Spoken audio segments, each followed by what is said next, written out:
एक समय के इतने मशहूर और अमीर अभिनेता भारत भूषण, परंतु जब मृत्यु हुई तो एक एक पैसे के लिए मोहताज थे।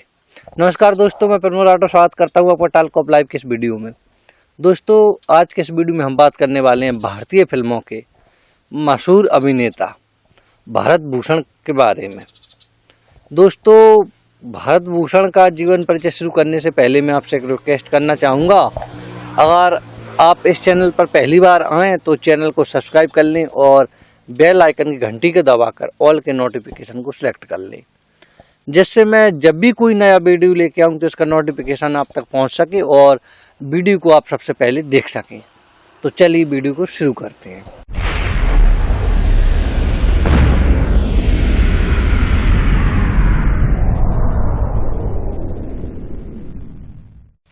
भारत भूषण का पूरा नाम भारत भूषण भल्ला था और इनका जन्म 14 जून 1920 को मेरठ उत्तर प्रदेश में हुआ था।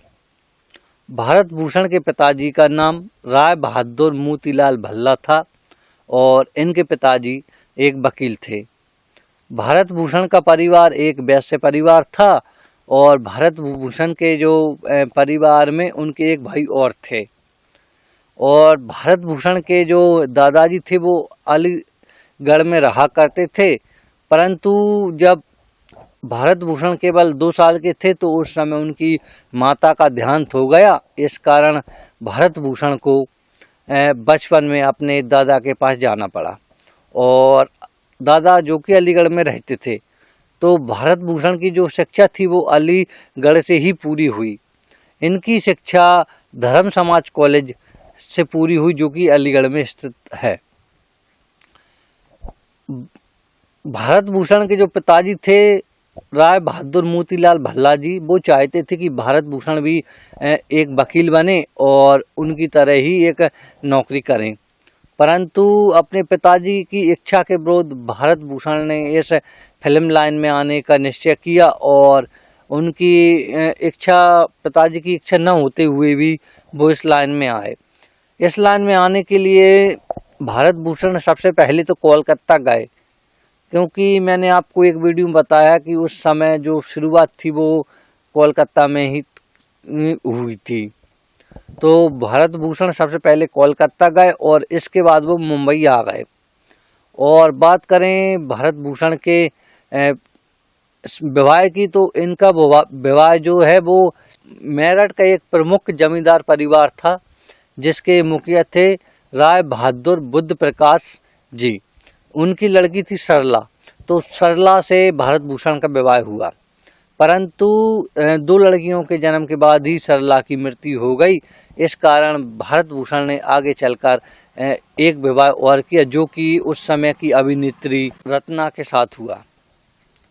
दोस्तों, बात करें भारत भूषण की शुरुआत फिल्मों की, तो भारत भूषण की जो शुरुआत है वो चित्रलेखा फिल्म से हुई जो कि 1941 में आई थी, परंतु भारत भूषण को जो असली सफलता मिली वो मिली थी 1952 की फिल्म बीजू बावरा से।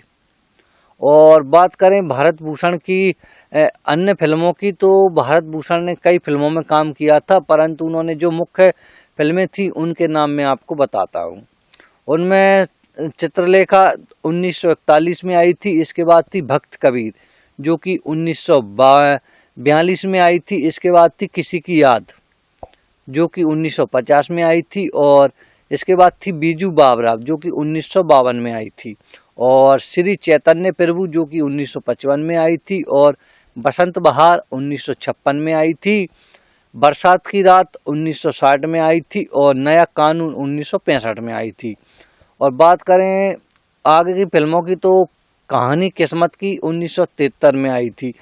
इस समय क्या हुआ कि भूषण कुमार को अब जो साइड रोल हैं वो मिलने लगे थे, इस कारण उन्होंने जो उन्हें रोल मिलते गए वो भी करते गए।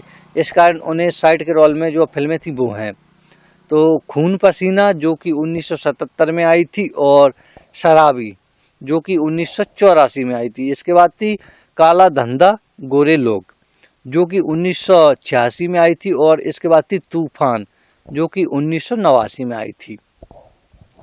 दोस्तों, भूषण कुमार को बीजू बावरा फिल्म के बाद इतनी प्रसिद्धि मिल गई और उनकी अच्छी इनकम भी होने लगी, जिस कारण वह मुंबई में अनेक बंगले और जो उस समय की नई नई गाड़ियां थीं वो उनके पास आ गईं, या उन्होंने अपनी शौकिया तौर पर अनेक बंगले खरीदे और जो अनेक गाड़ियां थी वो खरीदी।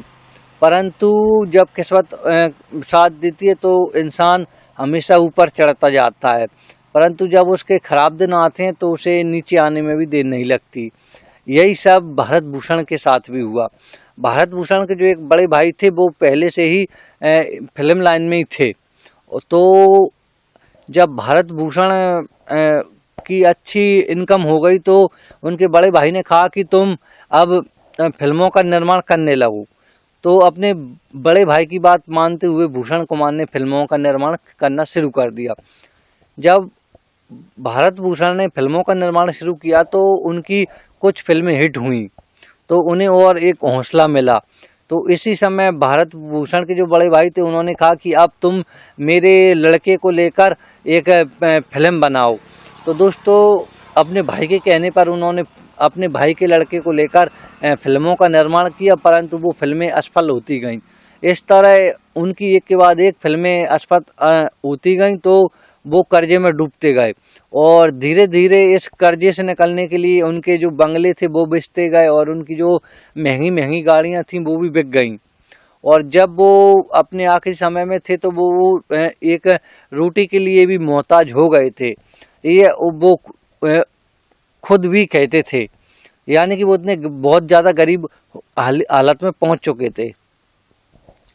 जब भूषण कुमार अपनी मृत्यु के निकट थे तो उन्होंने एक विचार कहा था, वो इस प्रकार था, मृत्यु तो सबको आती है लेकिन जीना सबको नहीं आता, और मुझे तो बिल्कुल भी नहीं आया। दोस्तों इस गरीबी से जूझते हुए भारत भूषण की मृत्यु 10 अक्टूबर 1990 में हो गई। बात करें भूषण कुमार के मिले अवार्डों की, तो भूषण कुमार को जो कि 1955 में आई थी उनकी श्री चैतन्य प्रभु फिल्म, उसके लिए बेस्ट एक्टर का फिल्म फेयर अवार्ड मिला था।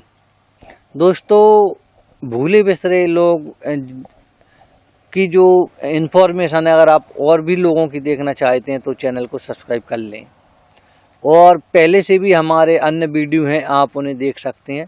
मैं सभी वीडियो के लिंक डिस्क्रिप्शन में दे दूंगा, आप वहां से देख सकते हैं। अगर अभी तक आपने वीडियो को लाइक नहीं किया तो वीडियो को लाइक कर दें। मिलेंगे अगली वीडियो में, जब तक के लिए धन्यवाद।